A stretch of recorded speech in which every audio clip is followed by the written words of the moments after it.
be heavenly. I always am a firm believer in inspiring people, no matter what you do or where you go in life. I think it's important to talk to people and show interest in them and let them know that you really do care about who they are in that space and time.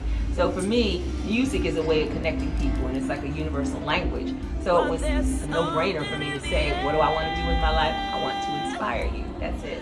Well, first off, I always had a love for Phyllis Hyman. Phyllis Hyman is my shero, because when I was growing up, I had a really tumultuous childhood, and when I used to see the Jet magazine, I saw Phyllis Hyman on the cover, and I thought, boy, she's gorgeous. And then I got to hear her sing from listening to the radio, and I was like, wow, she's amazing, and she looked like me. First album I ever bought when I saved up my money, and then on top of that, I just thought her voice was so different. It was really a deep contralto voice that was really sultry, and it was just beautiful, very rich. And I remember I was outside with my friends playing one day, and they were like, I was singing Captain and Tennille, because I used to watch their show on television, and I'd say, love will keep us together.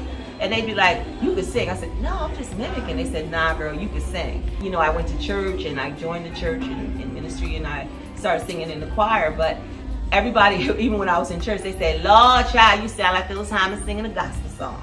In any way, shape, or form, there's only one Phyllis Hyman, will always only be one Phyllis Hyman, and I'm not in any way, shape, or form trying to emulate her. I just love great music, and it just so happens that I love a lot of her music, and I like to sing her songs. So, and if people think that that's what they hear when they hear it, then I'm honored all the more. So, it's just amazing that it comes full circle, that I started out, she's my first shero, first Jet magazine I saw, first album I bought, and now today I'm doing a Phyllis Hyman Tribute. How amazing. First single that I actually heard her sing on. This is before I knew she sang with Pharoah Sanders or anybody else.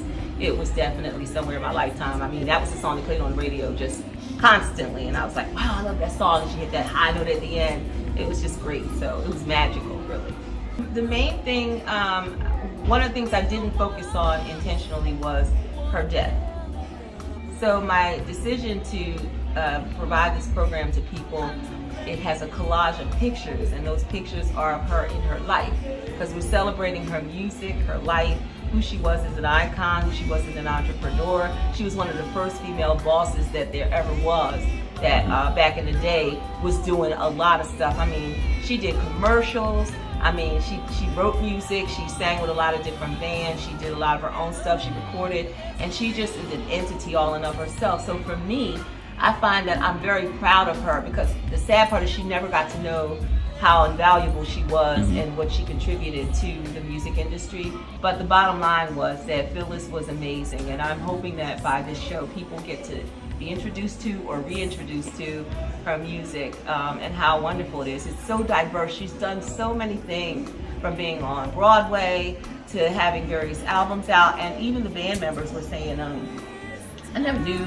Phyllis did all those songs. Like, they didn't know she had that much material that was here in the earth that she left us with. And so I am definitely a strong advocate for mental health and for youth, because I was a foster child myself. But I also, in regard to people like Phyllis and Dorothy Dandridge and Nina Simone, who struggled with bipolar disorder and other mental health issues, it's just something that we've always had to deal with. And being creative beings, a lot of times people don't take into consideration that you're dealing with a lot of stress or whatever else in your mind when you're trying to create stuff. And I wish she had gotten the help that she needed, but she did not.